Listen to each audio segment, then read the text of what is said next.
дастаи равшани кӯлоб барои аввалин маротиб аст ки дар ин мавсим дар майдони хонагии худ бозӣ мекунад ва имрӯз ду равшан дар кӯлоб арена ба ҳам омадаанд. равшани шаҳри кӯлоб ва равшани ноҳияи зафаробод.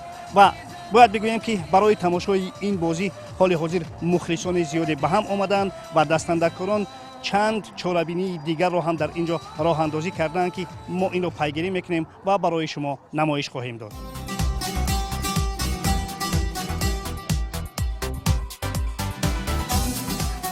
ба хотири баргузории нахустин бозӣ дар кӯлоб арена як барномаи ҳунарӣ баргузор карда шуд ки усулан ин ҷо сурудҳо дар васфи равшан садо доданд.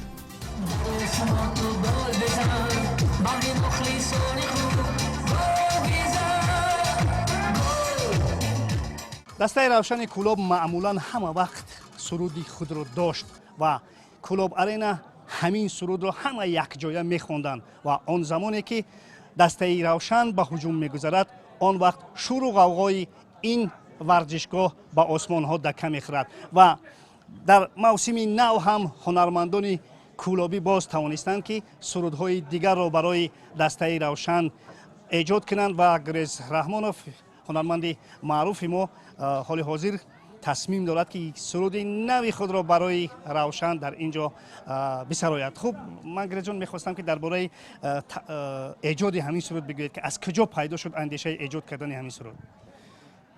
аввало мардуми кӯлобшаҳри Бостонро ба ин рӯзе ки дастаи равшан беҳтарин даста аст, аз чандин солҳо аст дар кӯлоби Бостон дар Тоҷикистони мо машҳур аст. мо ҳамчун шарманди Тоҷикистон, ҳамчун шарманди кӯлоби Бостонӣ бо як суруди нав эҷод кардае ки барои дастаи равшан аст. инро мехоҳем ки барои мухлисону барои ин дастаи равшан ки имрӯз беҳтарин рӯз барои ин мардуми шаҳри кӯлоб аст, барои мардуми Тоҷикистон аст, мехоҳем ки бо ҳамин суруд мардуми Тоҷикистонро табрик кунем ва муваффақият чанд мислашро замзама кардан мумкин аст? дастаи бо ҳамон мусиқӣ. э дастаи равшан, равшангари кӯлоби ман, равшангари дилҳо, баҳри ҳама дилҳои мо, э дастаи равшан, дар осмон ту бол бизан, баҳри мухлисони худ гол бизан. ҳама хеле як суруд кардам ки байни голзанида бо мухлисо бо шаҳр чӣ қадр бо нақсар мешавад. муаллиф ки аст? Муаллиф худмаям. мусиқияша ки эҷод кардааст? хай мусиқияи халқ мешавад. бошад. хуб, аз бозӣ чӣ интизориҳо дорем? бурдворӣ интизорем. муваффақият барои шумо. саломат бошед. қабл аз он ки суруди нави эҷод кардаи Гурез Раҳмоновро мухлисон бишнаванд, ҳунарманди дигари маъруф Зафар Аюбӣ суруди қаблии равшанро ки бо қалами Сулаймони Султон эҷод шудааст, замзама кард. گذر کن برق و طوفان را اگر در باز سنگین است و یک ضربه شکن آن را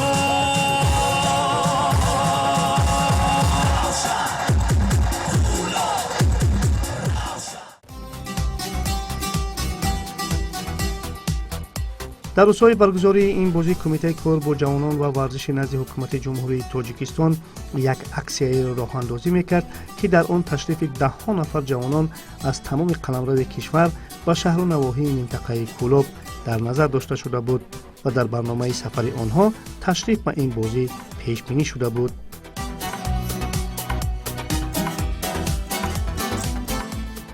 воқеан ҳам дар доираи ташаббуси кумитаи кор бо ҷавонон ва варзиши назди ҳукумати ҷумҳурии Тоҷикистон ки фестивал ва чорабиниҳои гуногунро тибқи нақшаи дахлдор таҳия ва таҳризӣ намуд ва имрӯз онро амалӣ намуда истодааст. бевосита дар қаламрави вилояти Хатлон фестивали ҷавонони ҷумҳурии Тоҷикистон таҳти унвони «Дӯст ояд гарм» дар Оғӯшгир идома дорад ва тӯли чанд рӯз аст ки ҷавонон аз вилояти мухтори Кӯҳистони Бадахшон, вилояти Суғд, шаҳри Душанбе ва шаҳру ноҳияҳои тобеи марказ дар шаҳру ноҳияҳои Восе, Ховалинг ва шаҳри Кӯлоби Бостонӣ қарор доранд. имрӯз мо дар доираи фестивал тавонистем ки дар бозии дӯстонаи командаҳои равшани Кӯлоб ва равшани Зафаробод иштирок намоем ва воқеан ҳам барои ин варзишгарон як нерӯи рӯҳӣ бибахшем ва ба онҳо аҳсан бигӯем ва бозии шавқовари онҳоро тамошо намоем, ҷонибдорӣ кунем. ба ки мухлисӣ мекунед? ба дастаи якум. ба дастаи якум, яъне ба дастаи ки? ба дастаи амин клуб равшани клуб. اینجا دو روشن بازی میکنن، روشن کلوب و روشن ظفرآباد. با کی مخلصی میکنین؟ روشن ظفرآباد. ظفرآباد. شما چی؟ ظفرآباد. ظفرآباد. شما چی؟ کلوب. کلوب. من دوستان عزیز برابر شد. دخترکانی زیبا میگویند که با روشن ظفرآباد و با روشن کلوب مخلصی میکنیم. برای شما برار خوش آمدید بچه‌ها. خوش آمدید. نورو بصیرجان هستم، دانشجوی بخش سوم فاکولته گیوکولوژی و توریسم مؤسسه دولتی تعلیمی دانشگاه دولتی خوجند با نام اکادمیک باباجان غفورов ما یک گروه جوانان فعال ولایت سوخت طبق دستور سپارش‌های اساسگذاری صلح و وحدت ملی با همکاری کمیته کار با جوانان و ورزش نزد حکومت جمهوری تاجیکستان برای باز هم آشنایی پیدا کردن با رسم و آیین، عرف و عادت و عنعنه‌های مردمی ولایت ختلان با سه ناحیه شهر و ناحیه ولایت ختلان، ناحیه خوفالینگ، واسه و شهر کلوب تشریف آوردیم و امروز روز سوم است که در شهر کلوب قرار داریم و ما برنامه ما چنین است که امروز باید ما با تماشای بازی رفشن کلوب و رفشن ظفرآباد آمدیم و من فکر میکنم که بازی خیلی جالب خواهد بود. یکی از نویسنده‌های بزرگی فرانسوز آلبرت کامیو از برنده جایزه نوبل گفته است که هر آن چیزی که من در زندگی از روی حس مسئولیت، یعنی برای درک حس مسئولیت و پیدا کردم، این از فوتبال بود. برای اینکه هر یک کس موقع خودش را دارد و هر یک کس باید حس مسئولیت را در همین جا پیدا کردم. بسیاری ها فوتبال را، یعنی بسیاری ها میگن که وقتی که ما با فوتبال مشغول میشویم از دیگر مشغولیت ها مثلا از درس خوانی وای میشویم، اوزان میشویم، اما این طور نیست و من در آخر گفتنم که گرچند که ما از ولایت سوخت هم باشیم با هر دوی دسته ما کامیابی را تمنا داریم. حضور چکم‌پوشان کلابی باشد و این چورابینی و عموما ورزشگاه شکوه دیگر بخشید. هدف تشریف این گل دخترها با ورزشگاه چی است؟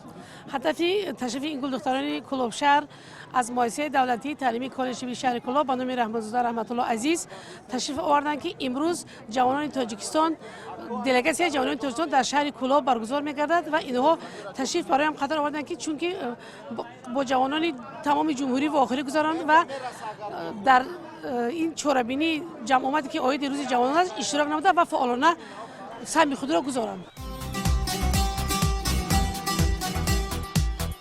در میان این همه گیر و دار ما از رکن‌های نزدیک به فوتبال صحبت دو سرمربی را مشاهده کردیم که خیلی صمیمانه بود. اصلا باید همین طور نیز باشد، زیرا رحمت الله فضیلوف شاگرد باید ایگنبردی است که تا هنوز هم گاه از او مصلحت میپرسد. البته نه برای این بازی ولی به هر صورت.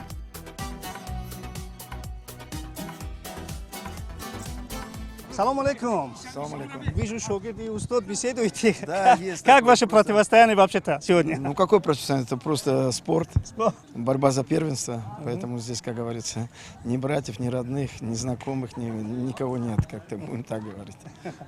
Ваше мнение? Ну, прежде всего, конечно, вот, согласен полностью с моим детским тренером и благодарю судьбу, что вот так свела нас. Вот мой детский тренер, я встречаемся в первенстве высшей лиги Таджикистана. Я думаю, пусть победит сильнейший, игра покажет. А вы видите вот те качества, которые давали своему шогирду? Ну, вы знаете, целеустремленность, во-первых. Ну и желание. Во-первых, он выстроил себя как тренер, выстроил свою философию игры, и поэтому я очень рад за него. Я думаю, что будущий футбол таджикский в руках таких амбициозных тренеров, которые с амбициями пришли в таджикский футбол. Им надо просто больше доверять. Я прежде всего благодарен своему устоду за то, что состоялся как игрок, и становлюсь как тренер. Это огромная для меня честь, и я многое подчеркнул, и до сих пор учусь, и никогда не стесняюсь лишний раз позвонить, спросить, посоветоваться. Это для меня абсолютно всегда нормально и в порядке вещей. В каком состоянии подходите вы к этой игре? В данном, ну, естественно, в психологическом плане немножко тяжеловато. Ребята все равно перестраиваются немного. Многие из игроков ощущают еще до сих пор в первой лиге. Было такое самомнение, что никакой разницы нет, но предстоящие игры показали то, что провели игры. Разница приличная. Из-за этого то, что касается перестройки, нужно, наверное, будет время, но стараемся, пытаемся. А Равшан? Ну, тут два Равшана. Да, тут два Равшан, Кулябский Равшан. Да. Ну, есть, конечно, свои проблемы, но приходится по ходу тоже перестраиваться, убеждать игроков, что отношение к профессиональному футболу, я имею в виду высшей лиги, если ты играешь в высшей лиге Таджикистана, должно быть совсем другое. Это в первую очередь отношение к делу, к тренировочному процессу и, естественно, к игре. Если сможешь перестроиться, станешь, если нет, будет тяжело. Но если не ставишь такую мечту, что ты должен одеть майку сборной Таджикистана, я думаю, что не стоит выходить на футбольное поле. Победа на выезде в последнем матче дает вам какой-нибудь? Ну, вы знаете, каждая команда стремится играть на победу, поэтому она вдохновила, просто вдохновила, и все. Я думаю, что вот этот, что настрой у ребят просто не остыл, и все, самое главное. Первый выезд в Куляб, у ребят какие ощущения? Ну, в принципе, ощущения нормальные. Выездная игра, готовились, в принципе, все по графику. دوستان عزیز ما در میان سرمربیان دو روشن کلوب و روشن ظفرآباد ایستادیم و صمیمانه به هر دوی این مربیان در این بازی برای موفقیت می‌خوایم. удачи вам, Борисович. удачи вам. سلامت باش. تشکر.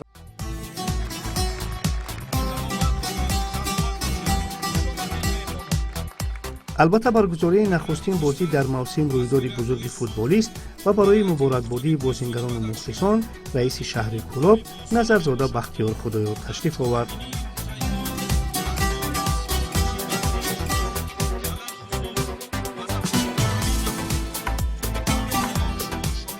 رهبریت روشن در حال متنتن به چند نفر از سابقه‌داران دسته تحفه‌های خاطره‌ای سپارید.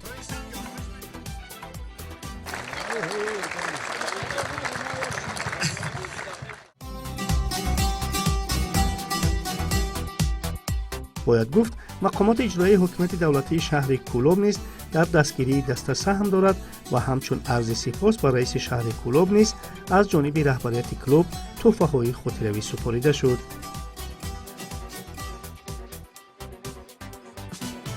قبل از صدا دادن هشتگ داور سعید جان زین‌الدینوف از روی عنعنه بازی اولین موسم تحت سرود ملی پرچم کشور پرافشان کرده شد.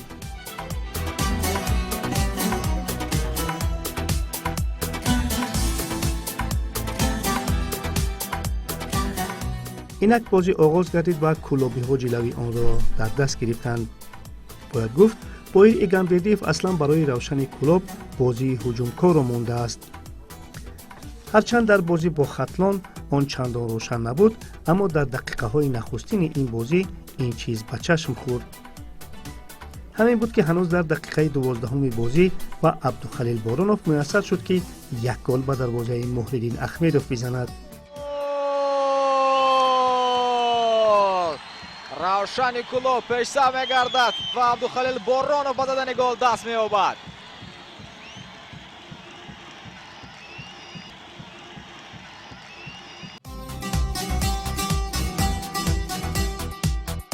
баъди задани гол ҳам кулобиҳо таҳоҷумро сари равшани зафаробод кам накарданд, аммо на дар ҳама маврид ба онҳо анҷоми бомуваффақонаи ҳуҷум даст медод, агарчи дар ҳайат ҳатто платинӣ ҳам доранд. албатта на мишел, вале ба ҳар ҳол платинӣ аст.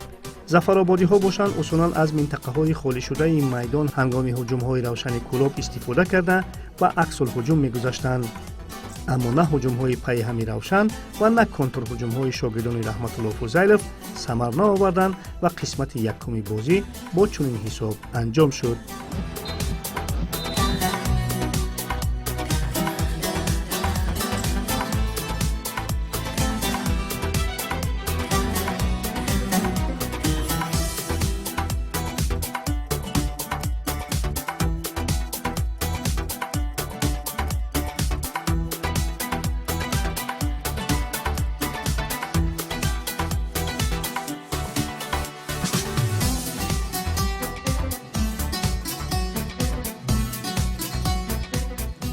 این قسمت نیز همچنین با هجوم‌های کلوبی‌ها آغاز شد و حتی در روند بازی آنها یک گل زدند، اما آن از حالت غیر بازی حسابیده شد. اگر ما نیز در چمپیونات خود برمی داشتیم شاید گل زده روشن کلوب را حساب می‌کردیم. شاید ظفرآبادی‌ها باشند با آهستگی بازی را برابر می‌کردند و هجوم‌های آنها خطرناکتر می‌شد.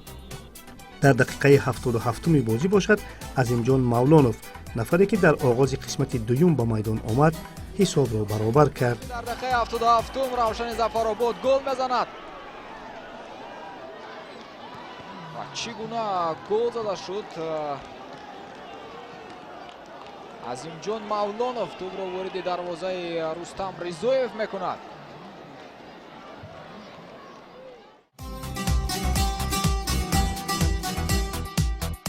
равшан ҳеҷ намехост ки дар майдони худ ва зиёда аз ин дар бозии аввал пеши мухлисон хол аз даст бидиҳад ва барои ҳамин боир игамбердиев тамоми қудрати равшанро барои задани гол истифода кард. аммо дастаи ҳамном тактикаи хуби дифоъро истифода карда як имтиёзи гаронбаҳоро барои худ нигаҳ дошта миёни ду равшан мусовиро нигаҳ дошт.